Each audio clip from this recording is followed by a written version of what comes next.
আলহামদুলিল্লাহ রবিল আলমিন ওসলাত ওসালাম আলা সঈদুল মুরসালিন নবীনা মুহাম্মদ ও আলা আলহি ওয়াসহাবি আজমাইন আম্মাবাদ ফাউযুবিল্লাহি মিনাশ শাইতানির রাজিম বিসমিল্লাহির রহমানির রহিম ওয়াআযযিন ফিন নাস বিল হজ্জি ইয়াতুকা রিজালান ওয়া আলা কুল্লি দামিরিন ইয়াতিনা মিন কুল্লি ফাজ্জিন আমিক সাদাকাল্লাহুল আযীম। বাংলাদেশ হজ বাইতুল্লাহ ট্যুরস অ্যান্ড ট্রাভেলস কর্তৃক আজকের এই হজ বিষয়ে গুরুত্বপূর্ণ টকশোতে বাংলাদেশের শীর্ষস্থানীয় ইসলামিক স্কলারদের সাথে আজকে আমরা মিলিত হয়েছি। সম্মানিত দর্শক শ্রোতা মণ্ডলী, আমরা বাংলাদেশ হজ বাইতুল্লাহর সেবা, বাংলাদেশের শীর্ষস্থানীয় একটি কাফেলা, দেশের একটি বৃহৎ এই কাফেলার মাধ্যমে এলিট শ্রেণীর হজ পালনের জন্য তারা আল্লাহর গড় মক্কাতুল মুকাররমা এবং নবী করিম সাল্লাল্লাহু আলাইহি ওয়াসাল্লামের রোজে আতহার জিয়ারতের উদ্দেশ্যে তারা সৌদি আরব গমন করে থাকে প্রতি বছর। দীর্ঘ প্রায় ২৮ বছরের অধিককাল যাবৎ এই কাফেলা সারা বাংলাদেশে অত্যন্ত সুচারুরূপে হজ্জাজে কেরামদের হজ পালনে গুরুত্বপূর্ণ সেবা দিয়ে আসছে। আজকে আমরা হজে বাইতুল্লাহর স্টুডিওতে দেশের শীর্ষস্থানীয় উলামায়ে কেরামদের সাথে অত্যন্ত গুরুত্বপূর্ণ কিছু বিষয় নিয়ে টকশোতে উপস্থিত হয়েছি।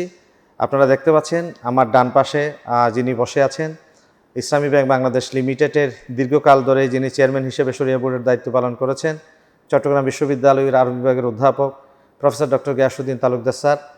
আমার স্যারের ডান পাশে যিনি বসে আছেন তিনি আরেকজন প্রথিতযশা লেখক, গবেষক, ইসলামী বুদ্ধিজীবী, স্কলার, আন্তর্জাতিক ইসলামী বিশ্ববিদ্যালয়ের সম্মানিত professor doctor B M. Mofizur Rahman Al Azhari sir.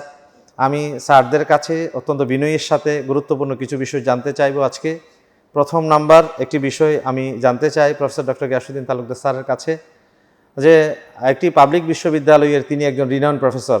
বাংলাদেশের ওনার সুনাম সুখ্যাতি থাকা সত্ত্বেও আমার খুব জানতে ইচ্ছে করে এই হজ কাফেলার মতো একটি গুরুত্বপূর্ণ কাজ, অত্যন্ত কঠিন, এবং যেই ব্যাপারে নবী করিম সাল্লাল্লাহু আলাইহি ওয়াসাল্লাম আল্লাহ তাআলার কাছে দোয়া করেছেন আল্লাহ তাআলা যেন এই কাজটা সহজ করে দেয়, এমন কঠিন কাজকে কেন আপনি বাছাই করলেন, যদি আমাদের উদ্দেশ্যে একটু বলতেন।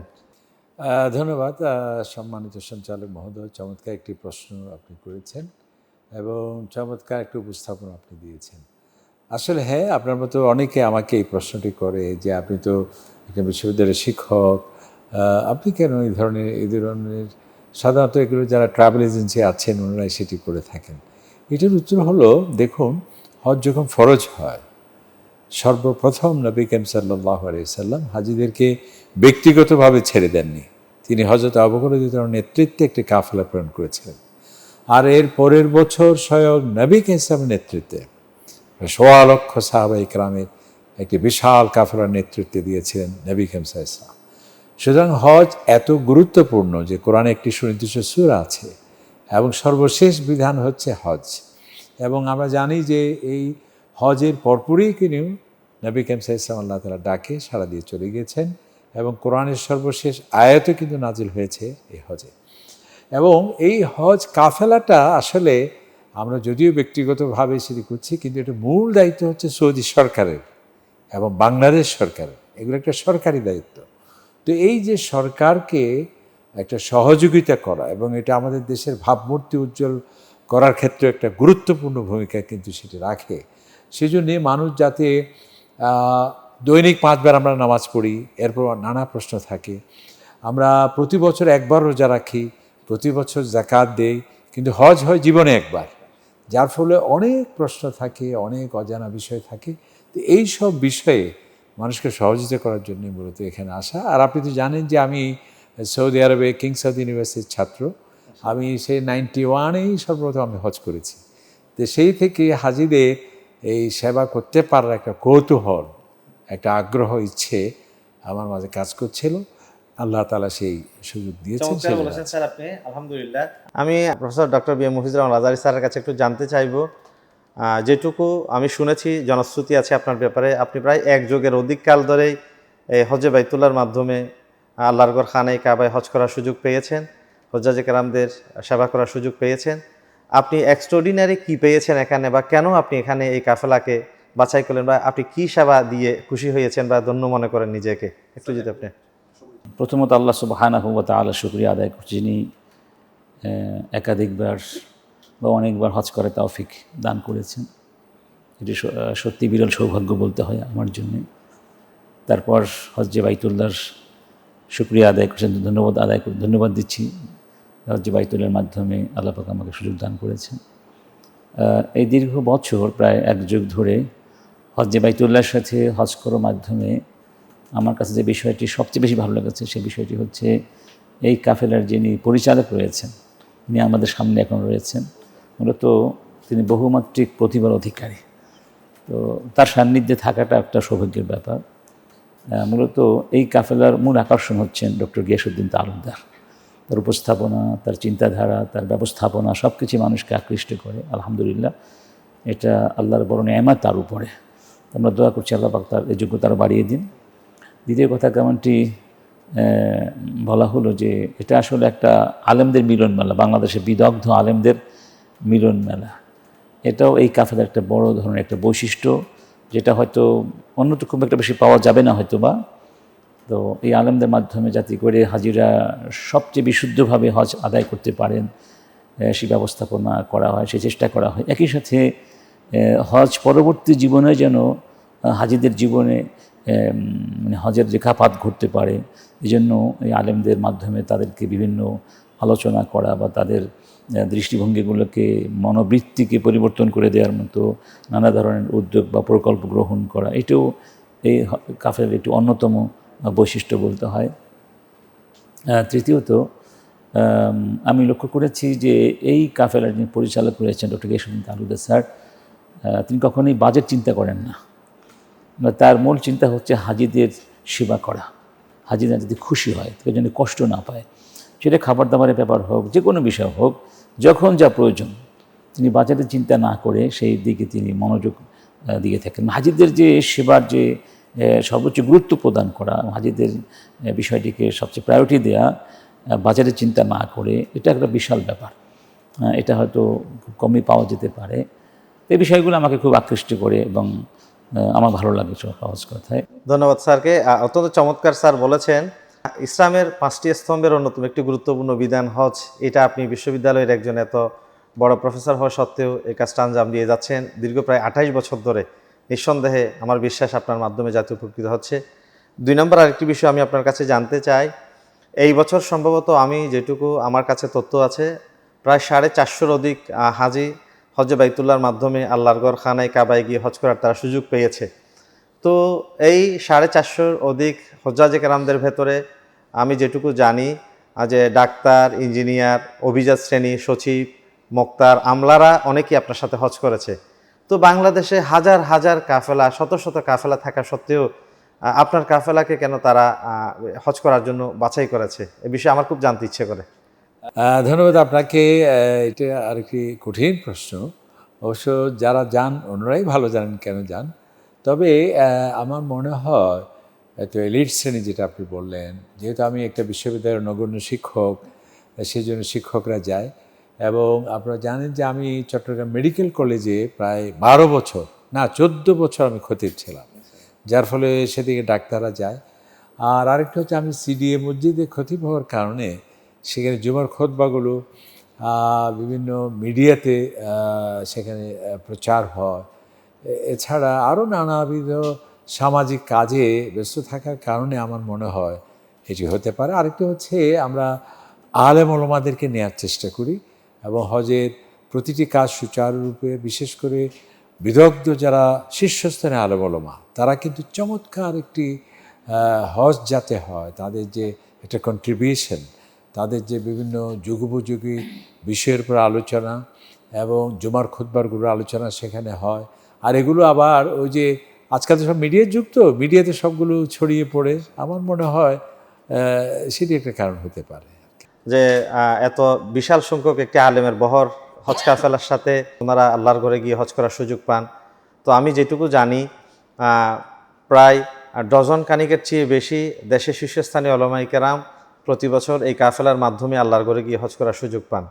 যদি আমি এটুকু বলি, অত্যুক্তি হবে না যে আমার মতো নগণ্য মানুষ যে জীবনে হয়তো টাকা পয়সা খরচ করে 8-10 লাখ টাকার ভেতরে আল্লাহর ঘরে গিয়ে হজ করা আমার জন্য খুবই দুঃসাধ্য হতো। আমি প্রফেসর ডক্টর গিয়াসউদ্দিন তালুকদার স্যারের এই কাফেলার একজন নগণ্য খাদেম হিসেবে আল্লাহর ঘরে গিয়ে হজ করার সুযোগ আমার বহুবার হয়েছে। এই বছরও আল্লাহর ঘরে যাওয়ার হজ করার আমার সুযোগ হয়েছে। আমি যে বিষয়টা লক্ষ্য করেছি, অন্যান্য কাফেলায় হাজিদের ওনাদের যে এ বি সি ডি যে একটা ক্যাটাগরি করে থাকে, এই ক্যাটাগরির উপর বেস করে এক একজন হয়তো কাফেলার যারা দায়িত্বশীল ব্যক্তি থাকেন ওনারা সর্বোচ্চ খোঁজখবর নেওয়ার জন্যে কেউ একজন থাকেন বা দুইজন থাকেন। কিন্তু আমি হজ্জে বাইতুল্লাহর মাধ্যমে হজ করে যে বিষয়টা লক্ষ্য করেছি, এ বি সি ডি হাজিদের সামর্থ্যের উপর বেস করে বা দূরত্বের উপর বেস করে যে আমরা হোটেল ব্যবস্থাপনা করেছি। এই হোটেল ব্যবস্থাপনায় প্রত্যেকটা গ্রুপের সাথে 2 জন 3 জন 4 জন এইভাবে করে করে দেশকে তোলামাই কেরাম হাজিদের সেবায় প্রতিনিয়ত 8টার মতো লেগেছিলেন। ফলে প্রতিনিয়ত জুমার খুতবার বঙ্গানুবাদ, তারপর হচ্ছে কি আসর টু মাগরিব সহি কোরআন শিক্ষার আসর, আর প্রয়োজনীয় মাসালা মাসাইল। আর আমরা এমনি মনে করি যে আসলে 3টা ফরজ 5টা ওয়াজিবাতের ভেতর দিয়ে হজের কার্যক্রম শেষ, না, এটা হয় না। ছোট্ট একটা এক্সাম্পল যদি দিই, আমরা এমন প্র্যাকটিক্যালি অনেককে দেখেছি যে আন্তর্জাতিক বিমানবন্দর থেকে বিমানে আরোহণ করে আমরা মিকাত পার হয়ে মক্কাতুল মোকাররমায় পৌঁছলাম, দেখা গেলে যে অনেকেই মনে করেছে যে আমাদের ওমরা বোধহয় এখানেই শেষ। তো ওখানে হোটেলে পৌঁছে মাত্র ওনারা ক্যাজুয়াল ড্রেসে এহরাম করে ক্যাজুয়াল ড্রেস পরে নিয়েছেন। তো পরে আমরা ডাইনিংয়ে যাওয়ার নাস্তা করার সময় গিয়ে দেখলাম যে কিরে ভাই, আপনি এত তাড়াতাড়ি কখন ওমরা করে আসলেন? তিনি বলেন যে ভাই না, আমি তো ওমরা করি নাই, বা আমি মাত্র এসে ফ্রেশ হয়ে আসলাম। তো বলি যে আপনার পরানো তো এহরাম নাই। বলে যে ভাই আমি তো জানি না এই বিষয়টা। এইটা তো কি আপনাকে ভাই শিখাই দিবে না যে 3টা ফরজ 5টা ওয়াজিবাতের ভিতরে এই বিষয়টা ইনি যে ভুল করবেন, এই বিষয়টা তো উনি জানতেনও না, আর কেউ কাগজে কলমে শিখিয়ে দিবেন না। এইরকম ছোটাখাটো আরেকটা ব্যাপার যদি আমি বলে থাকি যে তাওয়াফ শেষ, ওমরা শেষ বা হজ শেষ, এরপরে হাজব্যান্ড তার ওয়াইফকে, ওয়াইফ তার হাজব্যান্ডকে চুলমুন্ডন করে দিচ্ছে, অথচ কেউ হালাল হয়নি এখন। এই কমন ভুলগুলা প্রায় সময় হয়ে থাকে। এই যে ছোট ছোট ছোট ছোট ভুল যদি আমি বলে থাকি, এরকম শত শত বলা যাবে। এই ছোট ছোট ভুলগুলা শুধরানোর জন্যে বা একদম পিওর একটা হজ, জীবনে তো মানুষ একবারে হজ করে এই কাজটা সুসম্পন্ন করার জন্যে প্রত্যেকজন মানে গ্রুপ না, আমি বলবো যে ব্যক্তির সাথে একজন দক্ষ বিদগ্ধ আলেম থাকা দরকার। এই বিবেচনা থেকে আমার যেটা মূল্যায়ন, এই হজ্জে বাইতুল্লাহকে প্রত্যেকটা গ্রুপের সাথে বিদগ্ধ 2-4 জন আলেম যে হোটেলে হোটেলে স্যার নির্বাচন করে নিয়ে যান দেশ থেকে, এই ছোট ছোট ভুলগুলা থেকে হজ্জাজে কেরামরা নিজের হজকে পিউরিফাই করার ব্যাপারে ভূমিকা পালন করে থাকে। এখন আমি সম্মানিত চেয়ারম্যান মহোদয়ের কাছে একটি গুরুত্বপূর্ণ বিষয় জানতে চাইব। বিষয়টা হচ্ছে কি, জুলহিজ্জার 8, 9, 10, 11, 12 এই 5 দিন আসলে হজ কাফেলার তত্ত্বাবধানে গাড়ি ঘোড়া ম্যানেজ করা, খাওয়া দাওয়া দিয়া, নাস্তা পানি দিয়ে এটা আসলে সম্ভব হয় না। তো এই আমরা যেটুকু জানি যে সৌদি মুআল্লিমের পক্ষ থেকে আপনার হজ কাফেলার হাজির সংখ্যা যাই হোক, নির্দিষ্ট পরিমাণ একটু বাজেট দিয়ে থাকে গাড়ির, 2টা 3টা 4টা। এত বেশি সংখ্যক হাজিদের জন্য আপনি মিনা, মুজদালিফা, আরাফায় ট্রান্সপোর্টের ব্যবস্থাপনা আপনার কী ভূমিকা বা আপনি কী করে থাকেন, এটা একটু আমরা জানতে চাই। ধন্যবাদ হজরত মাওলানা, মেধাবী উপস্থাপক মহোদয়, চমৎকার একটি প্রশ্ন করেছেন। আসলে ওই যে 5 দিনের ব্যবস্থাপনা, এটা তো কন্ট্রোল করে সৌদি গভর্নমেন্ট, বিশেষ করে খাওয়া দাওয়া বা মিনায় অবস্থান। তবে সবচেয়ে যে জিনিসটি কঠিন, সেটা আপনি সুন্দর বলেছেন, সেটা হচ্ছে যাতায়াত, ট্রান্সপোর্ট। কারণ 20 থেকে 25 লক্ষ মানুষ, প্রত্যেকে যে সিট ক্যাপাসিটির যে বাস দেওয়া হয়, তাদের কঠিন দুরূহ। যার ফলে হয় কি, বিশেষ করে আরাফা থেকে আসার সময় অনেক সময় ফজরের নামাজ হয়ে যায়, তারপর হাজী সাহেব পৌঁছতে পারলেন, রাত 3টা 4টা হয়ে যায়। তা আমরা এক্ষেত্রে যেটি করি সেটা হলো, সাধারণত মুআল্লিমরা প্রতি 100 জনে 1টি বাস দেন। তো আমরা করেছি এবার মূলত 4টি বাস আমরা পেয়ে থাকি।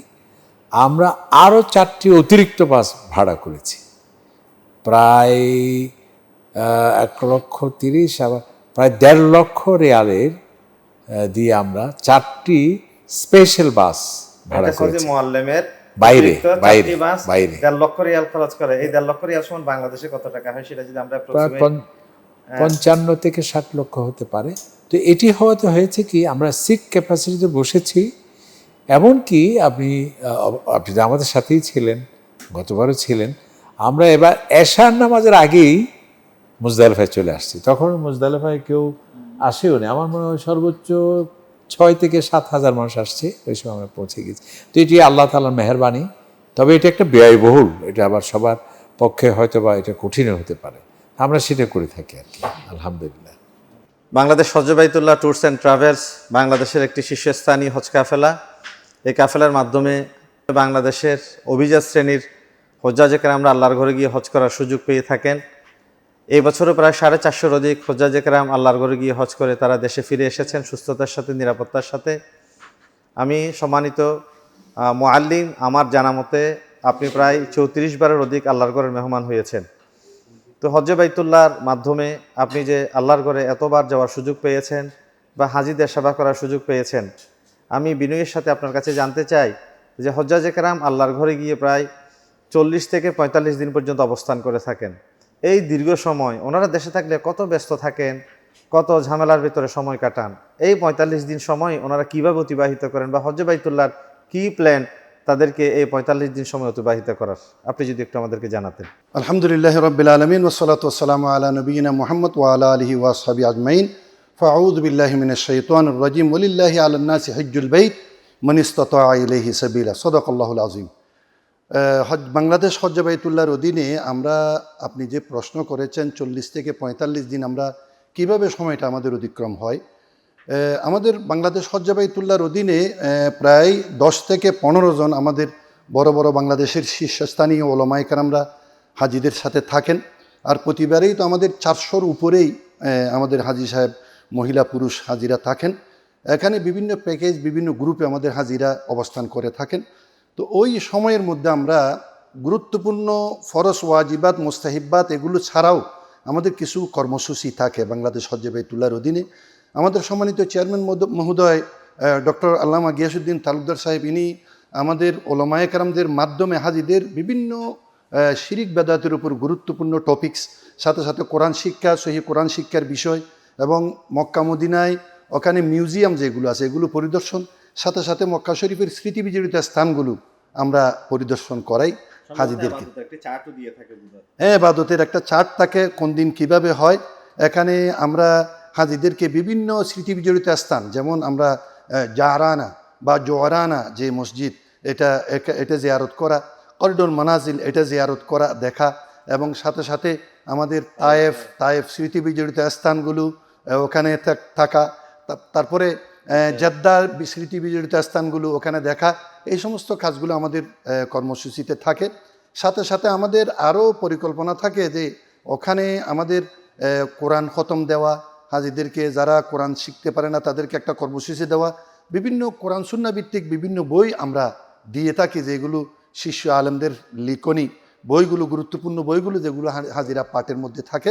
তো আর এরা এগুলো ছাড়াও কোরআন নাজিলের পাহাড়, যেখানে আমরা কবি বলে থাকেন ইয়া জিবাল আল হেরম, ইয়া জিবাল আল হেরম মেরে নজরোं में तू বড়ি মোহতরম, এই সম্মানিত পাহাড়গুলো আমরা সেখানে পরিদর্শন করি এবং সেই পাহাড়ের পাদদেশে গিয়ে আমরা মুহাম্মদুর রাসূলুল্লাহ সাল্লাল্লাহু আলাইহি ওয়াসাল্লাম, হযরত খাদিজাতুল কুবরা রাদিয়াল্লাহু তাআলা আনহার সেই স্মৃতিগুলো আমরা অনুধাবন করি, পরিদর্শন করাই।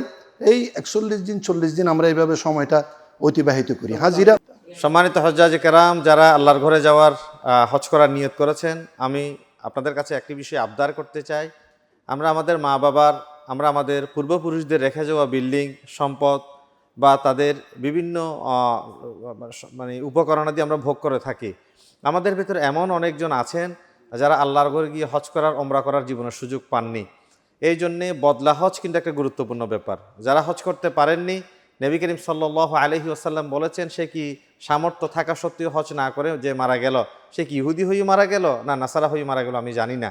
আর নবী করিম সাল্লাল্লাহু আলাইহি ওয়াসাল্লামকে সাহাবায়ে কেরামরা জিজ্ঞাসা করেছেন বদলা হজ করা যাবে কিনা। নবী করিম সাল্লাল্লাহু আলাইহি ওয়াসাল্লাম বৈধতা দিয়েছেন যে হজ যাদের উপর ফরজ ছিল হজ করতে পারে নাই তাদের পক্ষ থেকে হজ করা এটা জায়েজ। বরং তিনি এইভাবে বলেছেন, কেউ যদি কারো কাছে ঋণ পায়, এই ঋণ যদি সে পরিশোধ করতে বাধ্য হয় তাহলে আল্লাহ যা ঋণ পায় সেটা তো অধিকতর হকদার পরিশোধ করা। এই জন্য আমি বলবো যে হজ্জে বাইতুল্লাহর একদল মেধাবী তরুণ দক্ষ ইসলামী স্কলার পণ্ডিত আল্লাহর ঘরে গিয়ে প্রতি বছর হজ করেন, হজ্জাজে কেরামদের সেবায় নিয়োজিত থাকেন। এই সাধারণ একজন মানুষদের মাধ্যমে বদলা হজ করানো আর একজন অসাধারণ আলেম বা স্কলারদের দিয়ে বদলা হজ করানোর ভিতরে কিছু তফাৎ থাকতে পারে। কিভাবে? যে একজন আলেম যিনি জানেন, যিনি পণ্ডিত, যিনি স্কলার, তার ভুল ত্রুটি হওয়ার সম্ভাবনা থাকে না। আর আপনার মা বাবার পক্ষ থেকে 8 লাখ টাকা, 10 লাখ টাকা, 7 লাখ টাকা, 5 লাখ টাকা খরচ করে আপনি বদলা হজ করাবেন, এই হজের ভিতর কেন ত্রুটি বিচ্যুতি থাকবে? এই হজটা কেন সম্পূর্ণ থেকে যাবে? এই জন্যে কোন কাফেলায় কয়জন মুআল্লিম নিয়ে যায় আমরা সেই বিবেচনায় না গিয়ে বাংলাদেশ হজ্জে বাইতুল্লাহ যেহেতু এই বছর সহ প্রতি বছরে 15-16 জন হক্কানি রব্বানি ওলামায়ে কিরামদেরকে আল্লাহর ঘরে নিয়ে যান, ওনাদের মাধ্যমে যদি আপনারা বদলা হজ করার নিয়ত করেন বা চিন্তা করেন, আমার মনে হয় আপনার মা বাবার পক্ষ থেকে হজটা যথাযথভাবে আদায় হবে এবং আমি আপনাদেরকে হজে বাইতুল্লাহ, বাংলাদেশ হজে বাইতুল্লাহ কাফেলার সাথে যুক্ত থেকে। সম্মানিত দর্শক শ্রোতা মণ্ডলী, আমরা চমৎকার এতক্ষণ একটি হজ বিষয়ক টকশো শেষ করলাম। আপনারা নিশ্চয়ই জেনে থাকেন বাংলাদেশের একটি অত্যন্ত জনপ্রিয় এবং সুপরিচিত কাফেলার নাম হজে বাইতুল্লাহ ট্যুরস অ্যান্ড ট্রাভেলস।